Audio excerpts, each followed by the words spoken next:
If you're on keto or just eliminating sugar, you might think that soft, buttery shortbread cookies were a thing of the past. Not true. These almond flour cookies rival real shortbread, they're sweet and buttery, and they're just what you need this holiday season. Hi everyone, it's Maya from WholesomeYum.com, and I make easy, healthy recipes with 10 ingredients or less. So today I'm showing you how to make almond flour cookies, or more specifically, keto shortbread cookies with almond flour. Not only do these taste similar to real shortbread, but they're also so easy to make. You only need 4 ingredients and 1 bowl. Let's do this. The first thing we're going to do is beat together 6 tablespoons of butter. Make sure it's softened, otherwise this is not going to beat very easily and your cookies might end up lumpy. And 1/3 cup of Besti. This is the sweetener I use for all my baking recipes because it gives no gritty texture, it locks in moisture, which means no dry cookies. It tastes just like sugar and it has 0 net carbs. This is what it looks like, I'll link it down below for you. So we'll go ahead and start our hand mixer. Make sure you start your hand mixer on low so that the sweetener doesn't fly all over the place.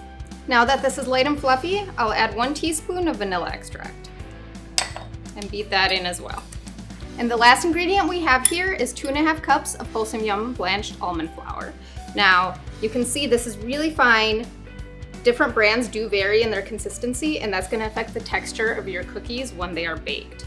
Don't substitute this for coconut flour because the cookies will be way too dry. That works completely differently. So if you do need a coconut flour version, I'll link that down below for you. And I'm gonna add this a little bit at a time, just in case.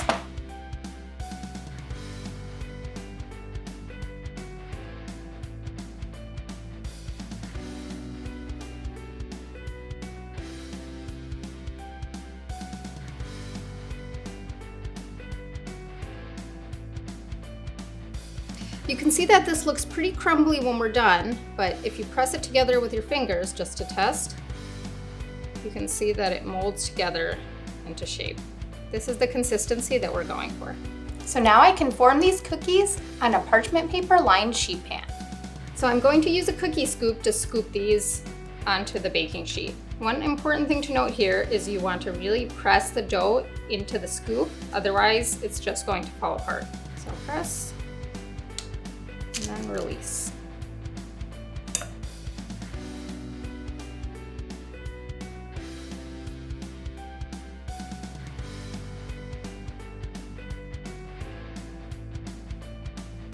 Number of cookies I get is different. Each time I make these somehow, it really just depends on how tightly you pack that cookie scoop. But that's okay, can't have too many cookies. So I just kind of rearrange these as necessary.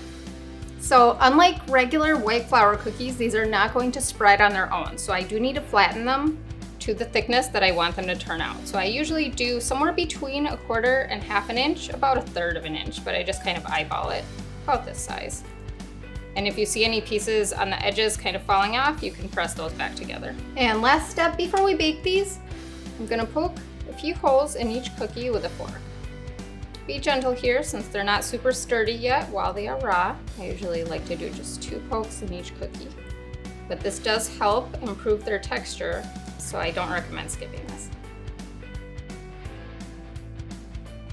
Bake the cookies at 350 degrees Fahrenheit for about 12 minutes until the edges are golden. So the cookies are done. I am going to let these cool completely now because they will fall apart if you try to move them right away. Let them cool in the pan, that will let them firm up, crisp up on the edges a little bit, and we can do the chocolate dip afterward. Now I'm going to make the chocolate dip. You don't have to do this. The almond flour shortbread cookies are delicious without it, but I think they are even better with this. So I have 1/2 cup of chocolate chips here and 2 teaspoons of coconut oil. That is going to help the chocolate harden actually and get a nice sheen. So you can heat this up in a double boiler if you don't like microwaving, which is what I have on the recipe card, but I actually am gonna take a shortcut and I'm microwaving this. Now I'm just going to dip each cookie into the chocolate about halfway. And you can tilt the bowl if that helps.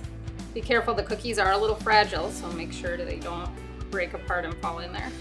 And sprinkle that with a few chopped pecans if you like.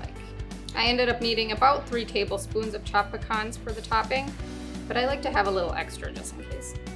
You can add the pecans after each cookie or after you've dipped all the chocolate, but be sure you do work quickly because otherwise if the chocolate sets, the pecans will not stick. Refrigerate this until the chocolate is firm. The chocolate is finally set. I'm gonna be honest, the hardest part of this keto shortbread cookie recipe is the waiting. I am ready to transfer these to a plate. Try one of these. It helps to use a little cookie spatula like this because the chocolate can stick to the parchment paper a little bit and it will ensure that your cookies don't break. I'm ready for a little snack.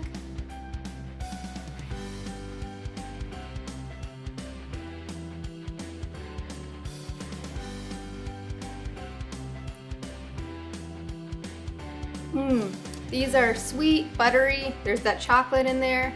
I think they are just perfect. Let me know what you think if you try these. And for another almond flour treat, try my keto banana bread. It has a secret ingredient that tastes just like banana.